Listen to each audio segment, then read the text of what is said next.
जय हिंद everyone, welcome to our channel मेरा विद्यालय। पिछले वीडियो में हमने देखा था कि किस तरीके से मात्राओं का गलत प्रयोग करने से अर्थ पूरा बदल जाता है और पूरे अर्थ का अनर्थ हो जाता है। तो वह क्या कारण रहा जो हमारा अर्थ बदल रहा था? तो उसका मेन कारण यह होता है कि हम मात्राओं का सही प्रयोग नहीं करते हैं और फिर उसका उच्चारण भी हम गलत करते हैं। तो आज हम इस वीडियो में जानेंगे कि किस तरीके से स्वर और स्वर की मात्राओं का उच्चारण किया जाता है। तो सबसे पहले हम चलते हैं स्वर की ओर और उनके उच्चारण की ओर। सबसे पहले आता है अ, आ, ई, उ, री, ए, ऐ, ओ, औ, अह। ये स्वर है और इनका उच्चारण इस तरीके से आ, ई, उ, री, ए, ऐ, ओ, औ, अह। ये क्या है? स्वर है और ये इनकी मात्राएं। तो आ की मात्रा लगाने के लिए, अ के लिए कोई मात्रा नहीं, आ की मात्रा लगाने के लिए एक खड़ी पाई होती है जो वर्ण के पीछे लगाई जाती है। जैसे क में लगी तो ये बन गया का म, काम। न में लगी तो ये बन गया ना म, नाम। द में लगी तो बना दा म, दाम। तो ऐसे ही कुछ और उदाहरण होंगे, जैसे आ म, आम, रा म, राम। तो इसका उच्चारण क्या हुआ? आ, यानी काम, नाम, दाम। ये किसकी मात्रा हुई? आ की मात्रा। अब आती है छोटी ई की मात्रा। छोटी ई की मात्रा कुछ इस तरीके से लगाई जाती है। छोटी ई की मात्रा के उच्चारण में हम बहुत ज़्यादा मिस्टेक करते हैं।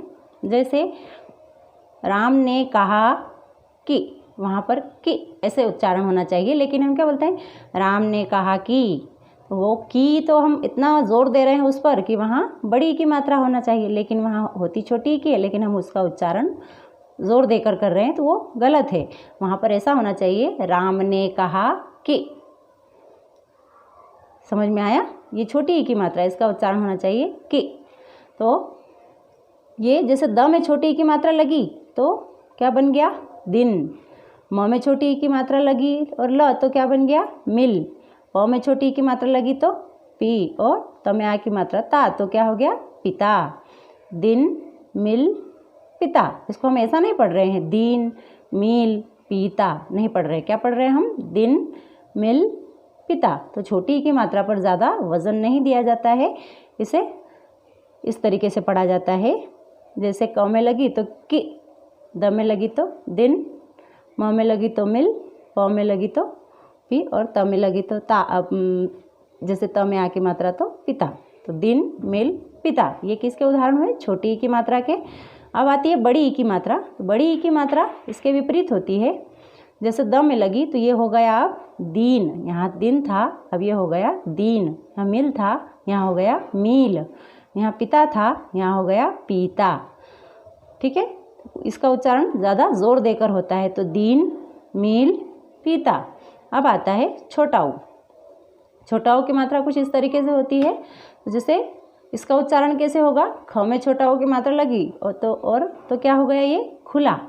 ल में छोटा ऊ की मात्रा लगी तो ये क्या हो गया? लुट। च में छोटा ऊ की मात्रा तो चुना।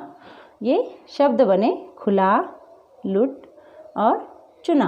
हम इसको खुला नहीं पढ़ रहे हैं, ना तो हम इसको लूट पढ़ रहे हैं, ना तो हम इसको चूना पढ़ रहे हैं। हम क्या पढ़ रहे हैं? खुला, लुट और चुना। यानी इस पर भी कम वजन दिया जा रहा है। अब आती है बड़ा ऊ की मात्रा। बड़ा ऊ की मात्रा के लिए हम इसका उच्चारण कैसे करेंगे? खून, लूट, चूना। इसके बिल्कुल विपरीत। समझ में आया? खून, लूट, चूना। अब आता है री। री की मात्रा जैसे ग में लगा तो ये री की मात्रा कुछ इस तरीके से लगाई जाती है, सी के आकार में नीचे, वर्ण के नीचे। तो ये होता है गृह, कृषक और पृथ्वी। ये री की मात्रा हुई। अब ए की मात्रा का कैसे प्रयोग किया जाता है? ये कैसे लगती है? एक शिरोरेख होता है ऊपर। जैसे क में ए की मात्रा लगी तो ये हुआ केला। म में लगी तो मेला। ब में लगी तो बेला, बेला। ठीक है? ए की मात्रा का उच्चारण। और अब आता है ऐ की मात्रा का उच्चारण। ऐ की मात्रा के उच्चारण में हम लोग गड़बड़ी करते रहते हैं। जैसे ब में ऐ की मात्रा लगी है, 2 शिरोरेख लगे हैं, लेकिन हम इसका उच्चारण करते समय हमेशा बे ही बोलते हैं, बै नहीं बोलते हैं। तो इसका शुद्ध उच्चारण क्या होगा? बैठा। म में आई की मात्रा लगी तो में नहीं होगा, क्या होगा? मैला। म में आई की लगी तो क्या होगा? मैला। जैसे थ में आई की मात्रा लगी तो हम लोग नॉर्मल यूज़ करते समय क्या बोलते हैं? थैला, लेकिन वो थैला नहीं होता है, क्या होता है? थैला, है ना। जैसे मैना, मेना नहीं होता है, मैना। तो हम लोग आई की मात्रा का उच्चारण ए के रूप में करते हैं, और जब हम ए के रूप में करते हैं तो हम लिखते भी गलत है, उसे बैठा ही लिखते हैं। जब हम श्रुतलेख करते हैं तो उसे बैठा ही लिखते हैं, मेला ही लिखते हैं, जो गलत होता है। इसलिए हमें उच्चारण शुद्ध करना चाहिए। बैठा, मैला, मैना। ऐसे ही थैला, रैना। समझ में आ गया होगा आई की मात्रा। अब आती है ओ की मात्रा। ओ की मात्रा एक शिर और एक ऊपर और एक पाई, तो ये होती है ओ की मात्रा। इसका उच्चारण कुछ इस तरीके से, श में ओ की मात्रा लगी तो शोर, म में ओ की लगी तो मोर, मोर, ब में ओ की मात्रा लगी तो बोल, बोल। अब आती है औ की मात्रा। औ की मात्रा के लिए क्या होगा? बिल्कुल इसके विपरीत, जैसे यहाँ था ऐसे ही यहाँ पर भी हम इसके उच्चारण में भी हम मिस्टेक करते हैं। ग में आओ की मात्रा हुई तो ये गौरा, गौरा, लेकिन हम क्या पढ़ते हैं? गोरा। ग में आओ की मात्रा क्या पढ़ेंगे? गौरव, गौरव। और ल में आओ की मात्रा तो लौटा, लौटा, लेकिन हम क्या करते हैं? नॉर्मली लोटा, गौरव, गोरा ऐसे पढ़ते हैं, जो गलत होता है। तो हमें उच्चारण हमेशा शुद्ध करना चाहिए, तभी हम अच्छा सही लिख भी सकेंगे। अब आती है अम की मात्रा। अम की मात्रा दो तरीके से होती है, इसे अनुस्वार भी कहा जाता है और अनुनासिक भी। अनुस्वार क्या होता है? अनुस्वार यानी ऊपर एक बिंदु, और अनुनासिक मतलब अर्धचंद्र और उसके ऊपर बिंदु।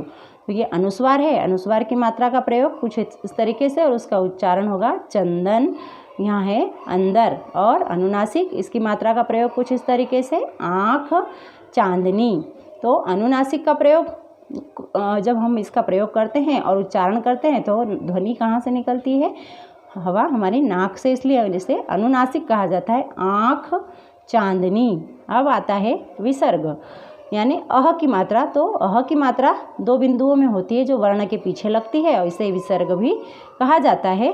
जैसे अ, त और पीछे लगा तो इसका उच्चारण क्या होता है? ह, अतः। ऐसे ही स्व, त और पीछे विसर्ग लगा है तो इसका उच्चारण हुआ स्वतः। तो समझ में आया होगा किस तरीके से मात्राएं और उनका सही उच्चारण करना चाहिए, जिससे हमारे श्रुत लेख में भी सुधार हो जाए और हम मात्राओं की गिनती करना भूल जाएं। तो हमें ये ध्यान रखना चाहिए कि किस तरीके से हम उच्चारण करें और हम किस तरीके से लिखें, ताकि हमारी जो हिंदी भाषा है वह बहुत शुद्ध हो जाए। तो आपको ये वीडियो ज़रूर पसंद आएगा, और यदि पसंद आए तो आप इसे लाइक एवं शेयर ज़रूर करें और सब्सक्राइब भी ज़रूर करें। जय हिंद, जय भारत।